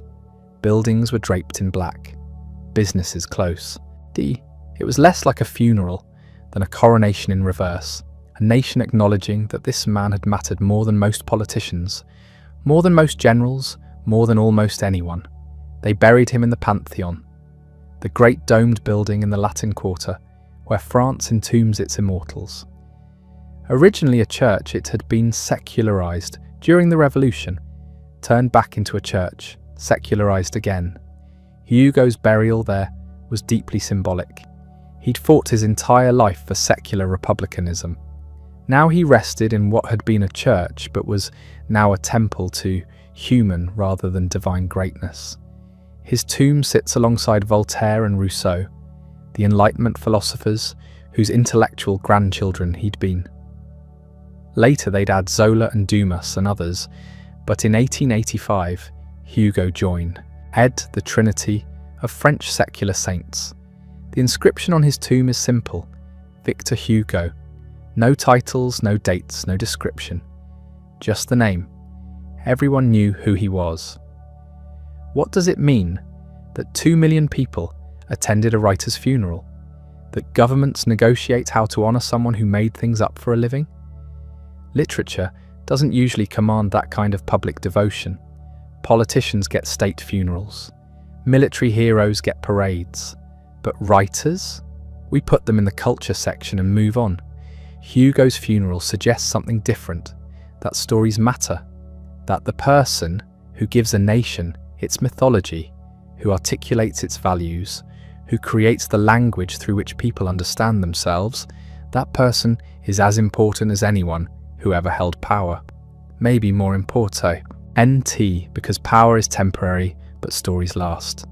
The Third Republic used Hugo's funeral to legitimize itself. Look, they were saying, this is who we honor. Not emperors, not generals. A man who wrote books and fought for justice. That's what this republic values. It was propaganda, but effective propaganda because it was also true. They really did value what Hugo represented.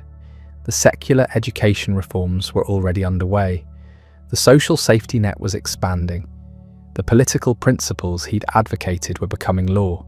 His funeral was both tribute and mission statement. This is what we're building. A country where the writer matters as much as the warrior. Where ideas compete with armies. Where justice is the goal, not glory. They didn't achieve it. The Third Republic would face scandal, instability, colonial atrocities, and eventually collapse under German invasion. But the aspiration mattered. Hugo's funeral announced what France wanted to be, even if it kept failing to get there. The international response revealed something else. Hugo's influence had escaped France entirely. Translations of Les Miserables existed in dozens of languages. People in Russia, America, China, Japan had read his novels. They didn't all care about French politics or the Commune or Napoleon III, but they cared about Jean Valjean. They cared about Quasimodo. They recognized something universal in Hugo's particular French stories. The funeral made global news. Papers in New York, London, Buenos Aires, Melbourne ran front-page coverage. Not because Hugo had done anything in those countries. Bexy, his books had reached readers there and changed how they thought. Literature's power is strange. A politician's influence ends when they leave office. A general's victories fade into history. But a novel keeps working. It sits on shelves, gets assigned in schools, finds new readers every generation who encounter the same story their grandparents read and discover it still lands. Hugo understood this. He'd written in his preface to Les Miserables that as long as poverty and ignorance exist, books like his would be necessary. Not because they'd solve those problems, because they'd keep the problems visible, keep people caring, keep the pressure on systems to reform. He was right. Les Miserables is still necessary. We still have poverty. We still have people crushed by systems TIs. Don't care. We still need stories reminding us that those people matter, that systems can change, that individuals have dignity regardless of what society says. The novel hasn't fixed anything, but it's kept the conversation alive for 160 years. That's not nothing. The funeral also revealed Hugo's complicated relationship with his own ego. He'd requested a pauper's coffin, genuine humility mixed with awareness that the gesture would be noticed and admired. He'd spent his life cultivating his image as champion of the oppressed while also enjoying wealth, fame, and the company of powerful people. The contradictions never resolved. He was simultaneously sincere and theatrical, genuinely committed and deeply vain. But maybe that's necessary. Maybe changing culture requires that kind of ego. Someone has to believe their voice matters enough to keep speaking for decades. Someone has to think their stories are important enough to demand the world's attention. Humility doesn't write Les Miserables. Humility doesn't sustain a 50-year political career while also producing novels and plays and poetry. Humility doesn't stand up to emperors. Hugo's ego was the engine of his effectiveness. It let him believe he could change things when most people would have given up. It sustained him through exile, through political defeats, through personal tragedies. It made him insufferable sometimes, but it also made him consequential. After the funeral, after the crowds dispersed and Paris returned to normal, the question remained: what had Hugo actually accomplished? He hadn't overthrown any governments himself. He hadn't passed any laws. He hadn't led any armies or founded any institutions beyond his own literary career. What he'd done was harder to measure. He'd changed how people thought. Not everyone, not completely, but enough people, enough of the way that France after Hugo was different from France before him. The novel as social weapon. That was his innovation.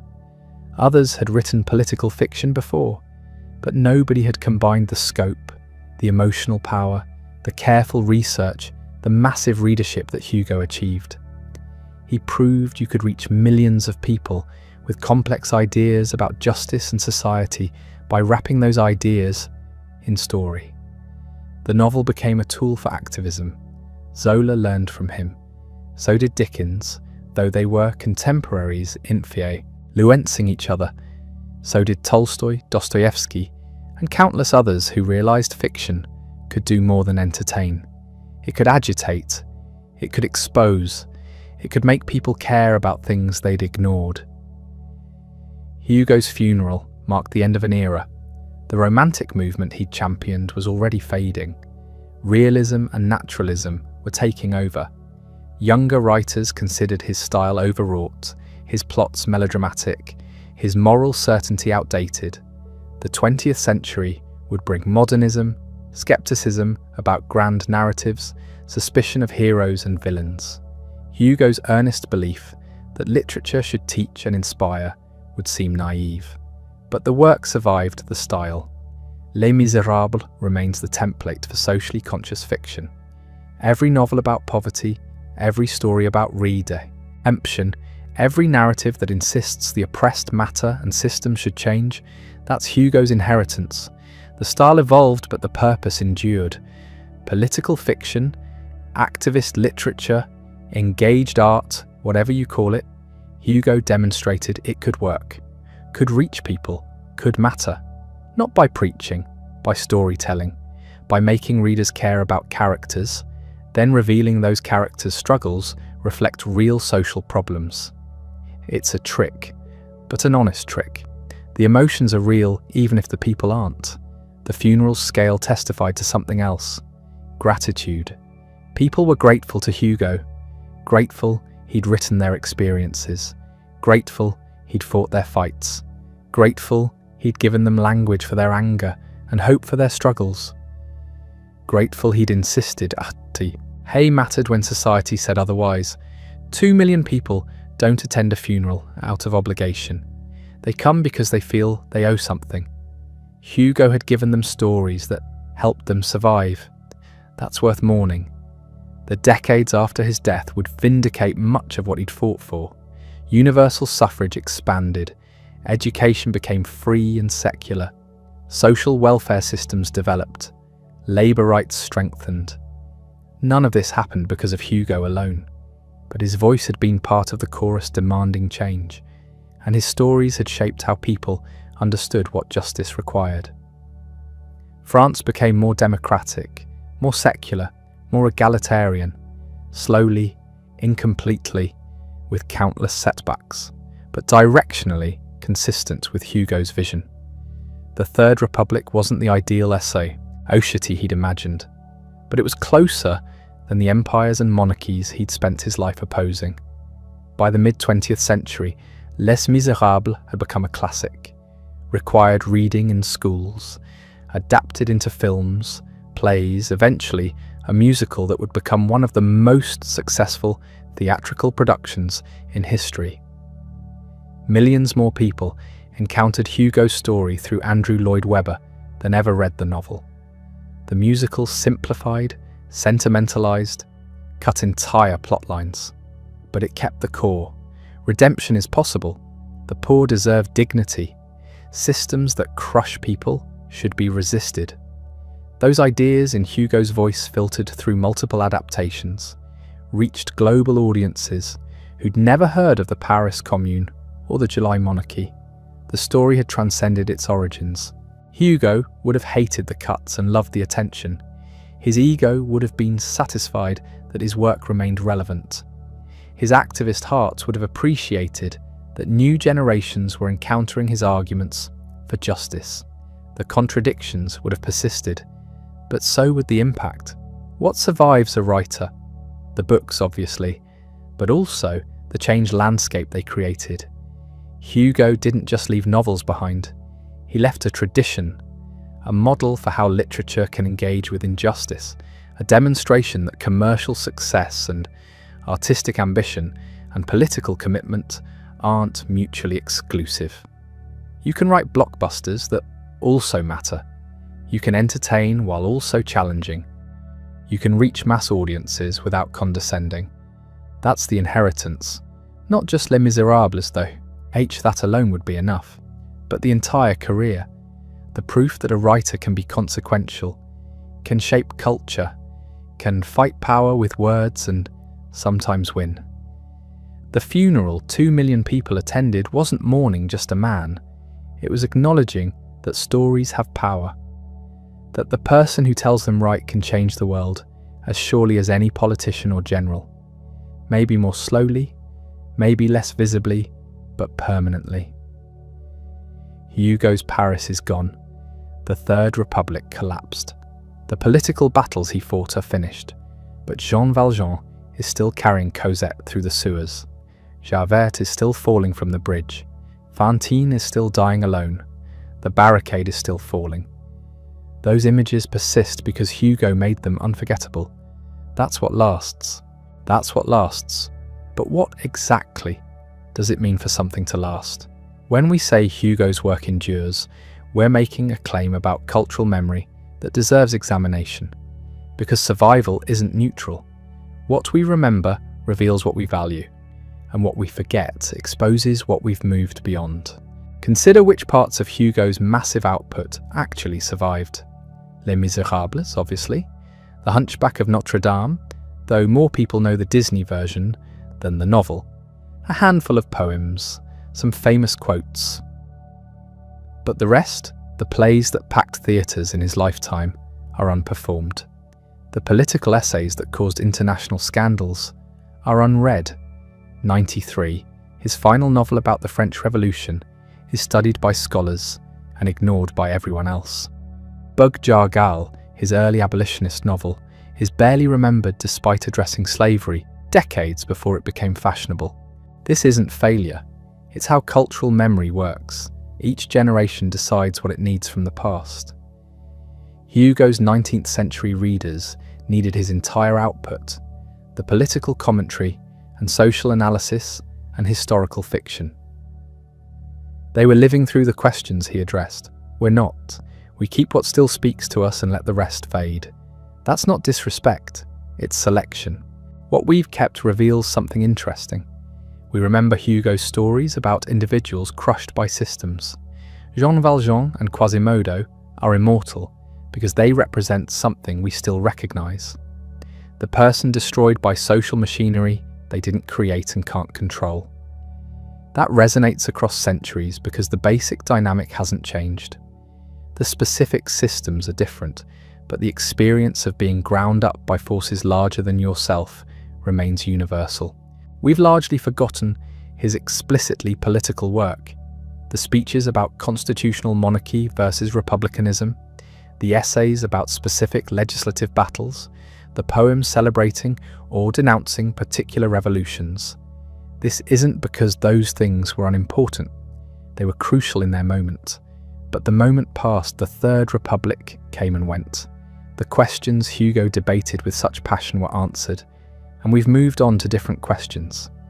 His fiction survived because it addressed something beneath the political surface: the hunger for dignity, the possibility of redemption, the cost of poverty.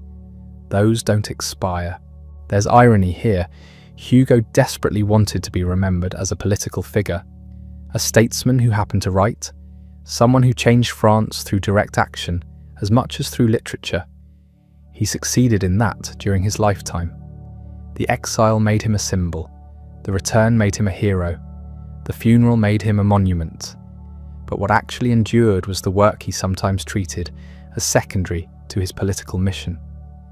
The novels outlasted the speeches, the characters outlasted the causes. Literature trumped politics after all.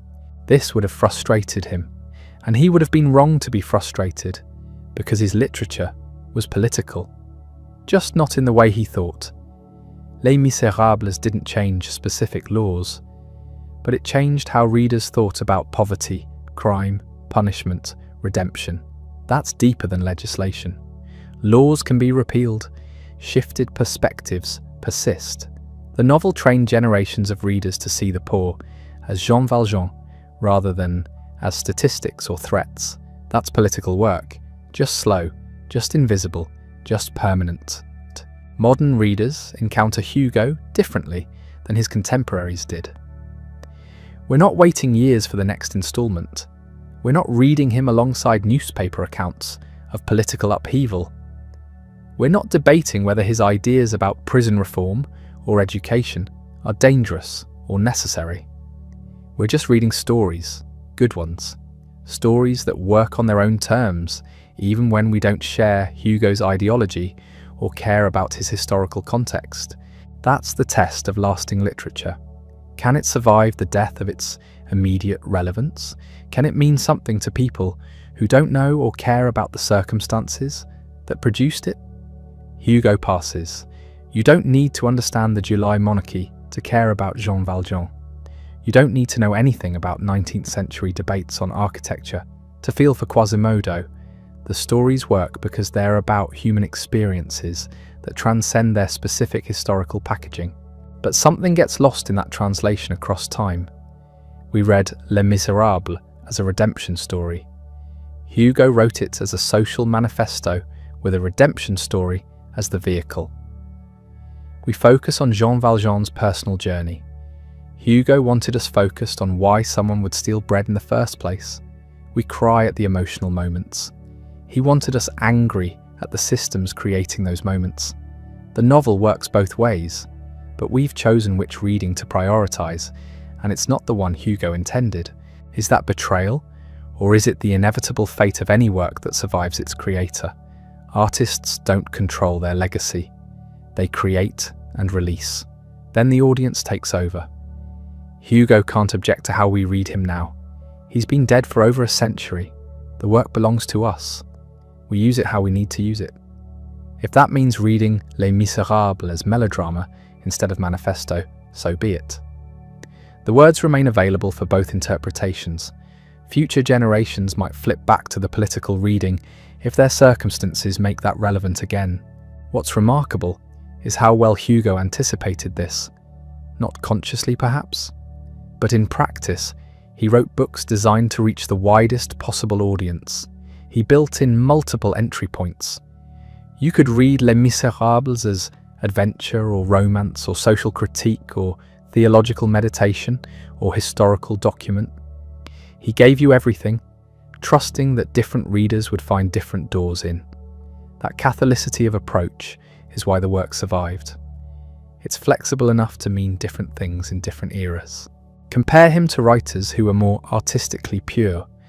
Flaubert, his contemporary, crafted perfect prose and sneered at the public.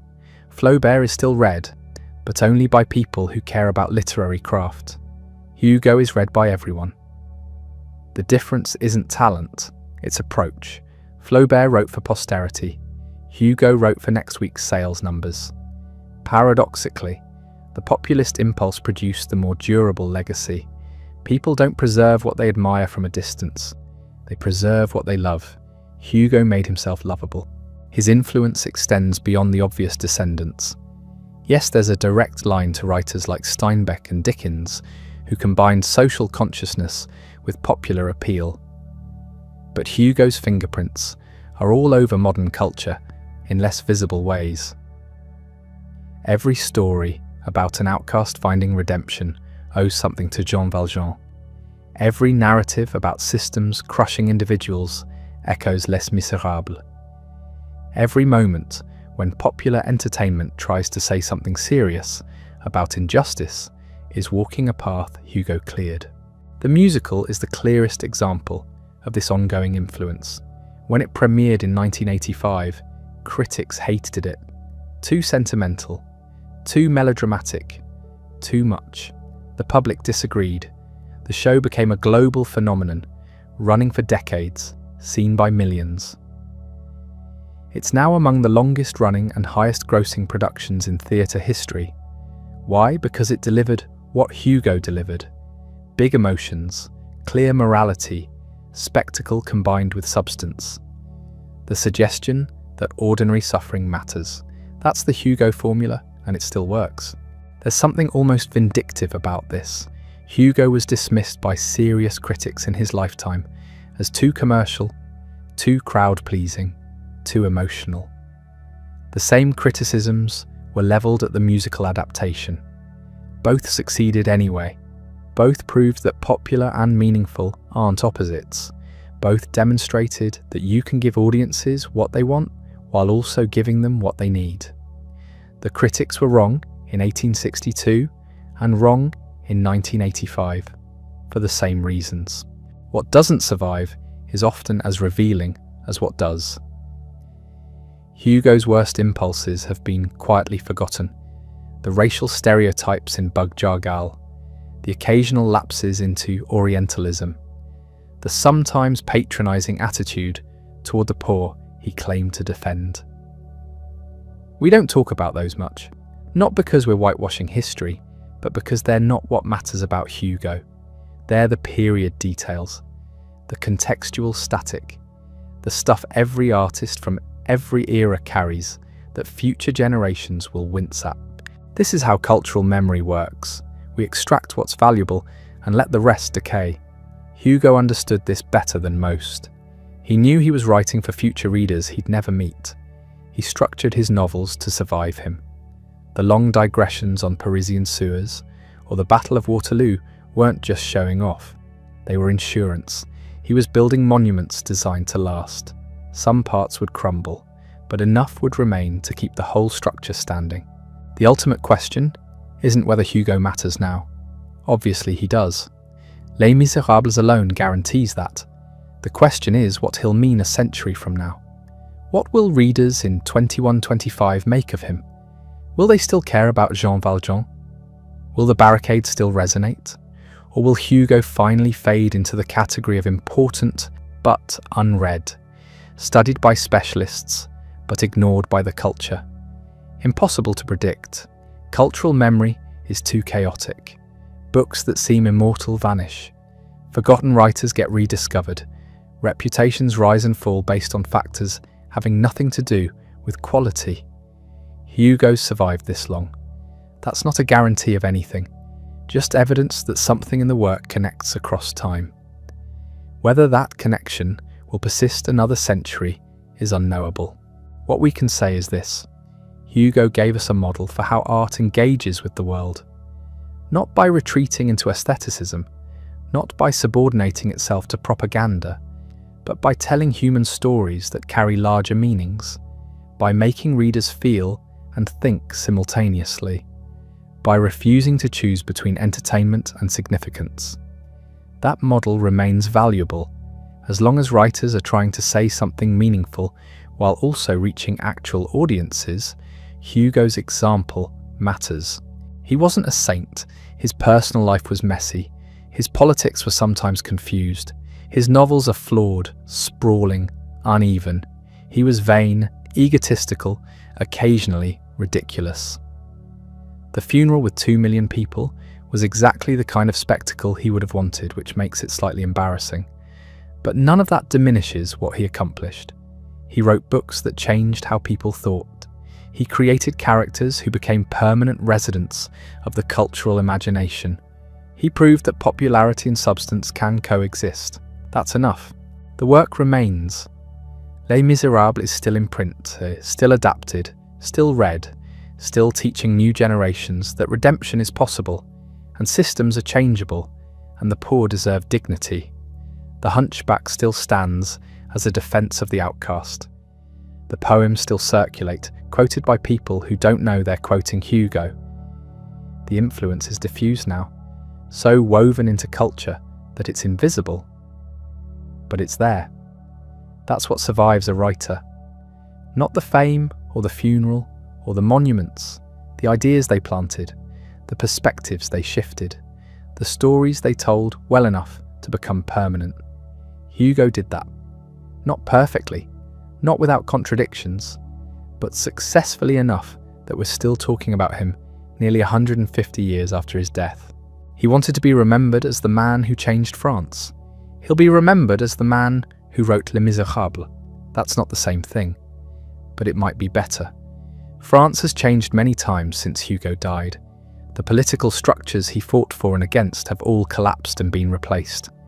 But Jean Valjean is still stealing bread and discovering mercy. That image has outlasted empires. Stories do that sometimes. They find something true enough and tell it well enough that it becomes permanent. Hugo found it, he told it, and now it's ours to carry forward or let fade, to interpret and reinterpret, to use as each generation needs. That's the inheritance, not answers, but questions, not solutions, but challenges, not comfort, but confrontation with what we owe each other. The work asks, what does justice require? How should we treat the vulnerable? Can people change? Should systems that crush individuals be tolerated? Hugo spent his life wrestling with those questions. He never fully answered them, but he made them impossible to ignore. That's what lasts. 2 million people attended a funeral for someone who made up stories. That fact alone tells you something shifted in human culture. Not gradually, suddenly. In the span of one lifetime, the writer became a category of person who could matter as much as generals or kings. Hugo didn't invent that possibility, but he proved it could work. He demonstrated that if you wrote well enough, reached widely enough, and refused to shut up about injustice loudly enough, you could shape how millions of people understood their world, not through force, through sentences. The books remain because they're still true. We don't have the same poverty Hugo described. Our systems of oppression have updated their interfaces, but the core experience he captured, being ground up by machinery you didn't build and can't escape, that hasn't changed. Jean Valjean stealing bread because his sister's children are starving, that's still happening. Different details, same desperation, different country, same injustice. Every time someone reads Les Misérables and thinks maybe people deserve second chances, Hugo wins. Every time a writer believes their work can matter beyond entertainment, that's his legacy. Every time someone looks at poverty and sees a moral emergency rather than natural order, they're seeing through eyes Hugo helped train. He wasn't perfect. His ego was insufferable. His politics were sometimes confused. His personal life was a disaster of infidelities and contradictions. He wrote too much, digressed too often, and trusted melodrama when restraint would have worked better. The critics who called him excessive weren't wrong. They were just missing the point. The point was reach. Hugo wanted everyone. He wanted the workers and the aristocrats, the educated and the illiterate, the people who'd never touched a book, and the scholars who'd read everything. He built his novels with multiple entry points because he understood that cultural change requires mass participation. You can't shift consciousness by writing for a small elite. You shift it by writing something so compelling that people who don't normally read novels buy this one anyway. Les Misérables sold out its first printing in hours. Not because Hugo was famous, though he was, because people desperately wanted what he was offering. A story that took their suffering seriously. Characters who looked like them instead of the usual aristocratic protagonists. A narrative insisting they mattered despite what every power structure told them. That's radical. It's easy to miss now because we're used to art claiming ordinary people matter. But in 1862, that wasn't obvious. The poor were background, decoration, comic relief or moral lessons. They weren't protagonists, they weren't complex. They weren't fully human in the way fictional aristocrats were human. Hugo said no. Fantine is the protagonist of her section. Jean Valjean, the convict, is the hero of the entire novel. The workers on the barricade get their own chapters, their own dignity, their own tragic nobility. This was revolutionary in a way that's hard to see from here, because Hugo won. We expect novels to do this now, because he did it first successfully enough that it became the template. The musical reaching 130 million people proves the story still works. You can strip away the historical context, the political theory, the philosophical digressions, and what remains still lands. Because underneath everything else, it's about whether people can change, whether society should help them, whether mercy matters more than revenge. Those questions don't expire.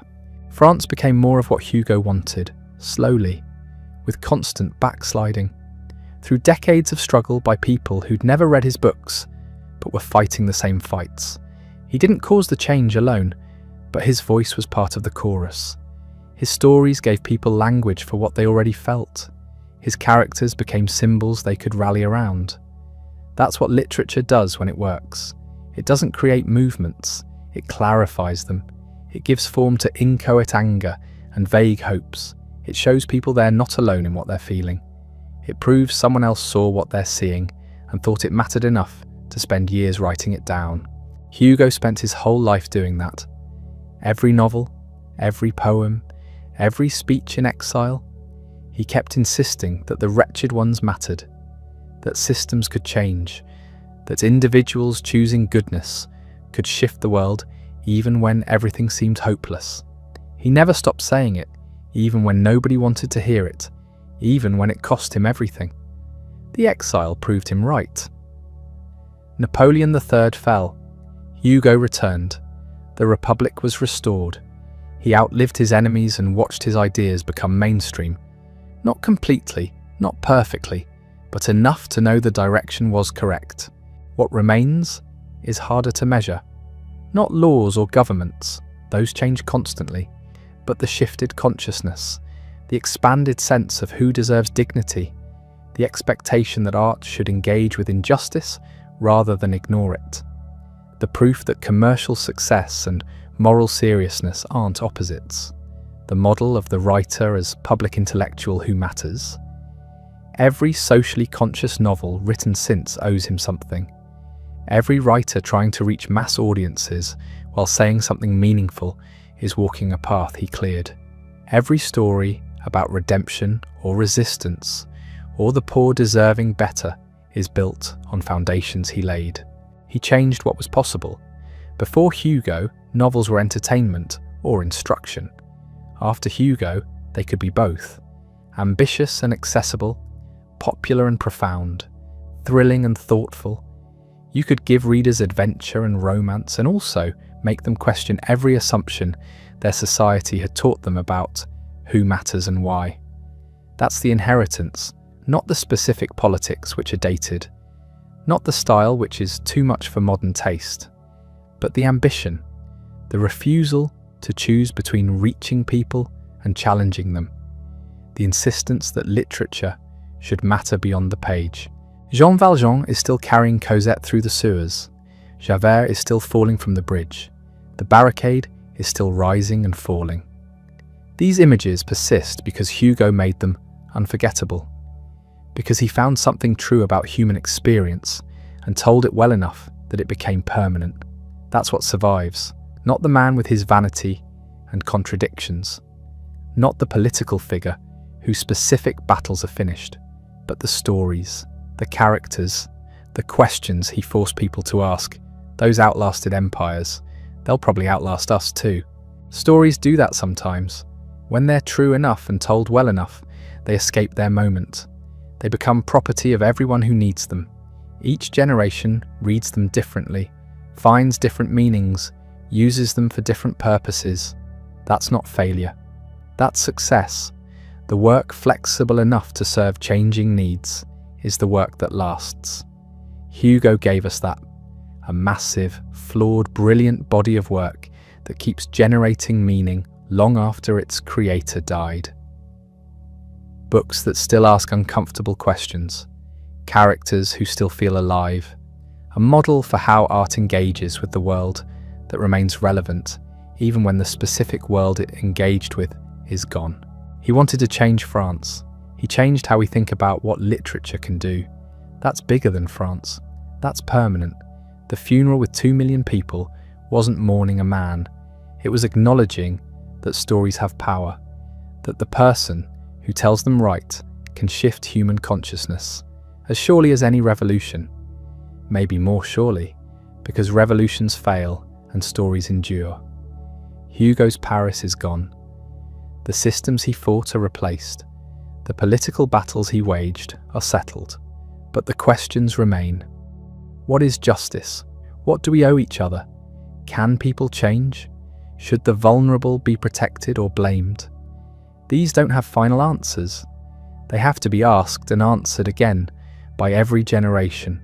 Hugo asked them loudly enough that we're still hearing the echo.